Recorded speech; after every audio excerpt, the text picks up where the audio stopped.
This is a close-up presentation for Catalyst Site Project Tracking, which was a proposal in Fund 5 for the challenge Distribute Decision Making. The proposal received $8,400, which at the time was 3,323 ADA. That's what was actually received. In terms of proposal deliverables, the intentions of this proposal were to provide all funding history for projects and linking projects to their products and websites. Now, the deliverables involved extracting all the funding data from previous funds, standardizing the data, and adding it to the website database. And then, as well as that, is the database, the back end, the front end, and making it easy so you could search through that information.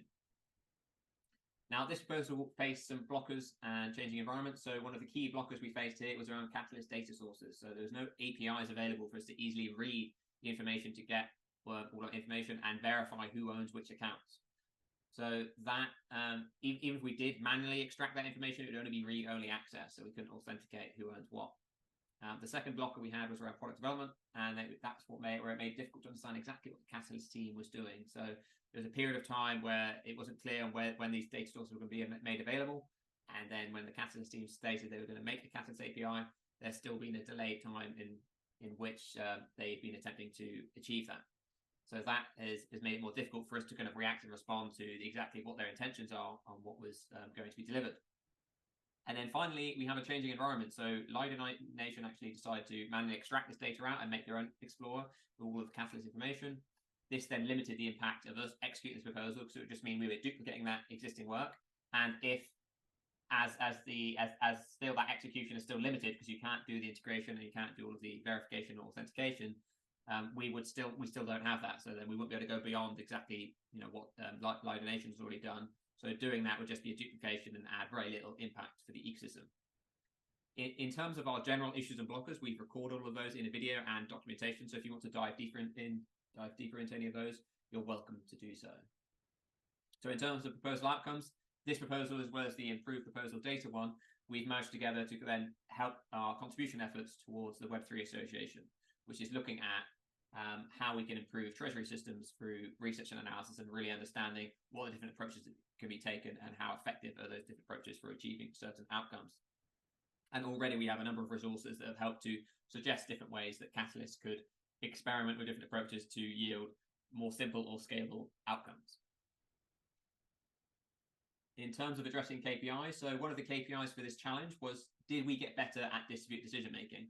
And although we pivoted what we executed for this proposal to something else because we were blocked and it didn't make sense to execute what we were intending to, the resources that we made actually do kind of help with some of these KPIs. So first of all, these disbursement process approaches analysis we did that compared the different ways you could compose priorities, ideas, and execution together help to suggest different ways that this could become much more simpler for the voter to get involved with decision making. Now, that's one thing. And then the second thing was we've also been making suggestions to start discussing a prioritization system, so an independent prioritization system.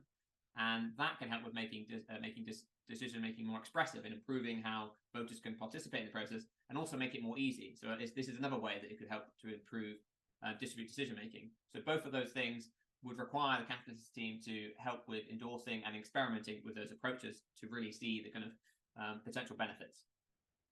But overall, in terms of addressing KPIs, we've obviously pivoted to the Web3 Association work, which is intended to make insightful and actionable information about treasury systems that have led to many of the resources such as doxit.treasuries.co and disbursement.treasuries.co. And it is from this analysis and our experience in the ecosystem that led us to making 7 Catalyst improvement suggestions.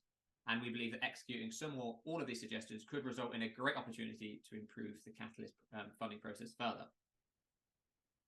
The analysis available already helps to challenge the approaches currently being taken, such as doing an independent priority process or considering a contributor process. All of these things we think could be good alternatives with simple and scalable solutions that are worth exploring. In terms of the key learnings, we have the importance of open APIs and SDKs. So this is where we were really limited on being able to achieve what we wanted to. So really getting those things out and making them easy to use is what's really going to enable that experimentation in the community. We've got the importance of more collaborative product development processes, so making it easy for each community team to understand exactly what the Catalyst team is doing and what each of the teams are doing, so people can collaborate, minimize that duplicated waste, and actually kind of have that awareness of exactly when they're going to have access to things and being able to progress on the intentions of their own efforts. And then finally, importance of flexibility. So for this proposal, we haven't been able to achieve exactly what we wanted to do. We've had to pivot what we're doing to, focus on another area where we could still deliver high impact.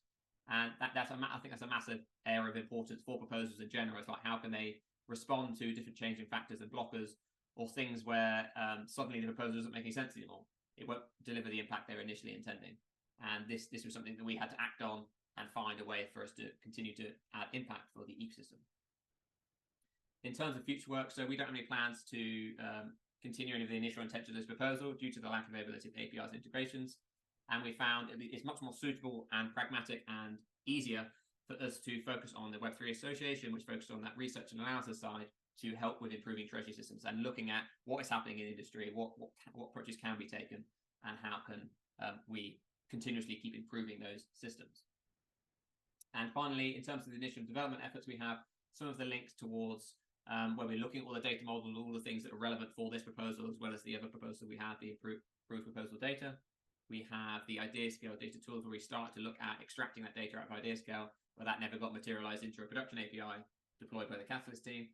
And then we've obviously got the migrated links where we've got the Web3 Association resources that we've then executed now to kind of make sure we deliver something, which is the docs.treasuries.co, disbursement.treasuries.co. Then we have the 7 Catalyst improvement suggestions that are derived based on some of this analysis and our experiences. And then finally, we've got a link there that kind of shows the exact contribution logs from August through to October. And that's it. Thank you for listening.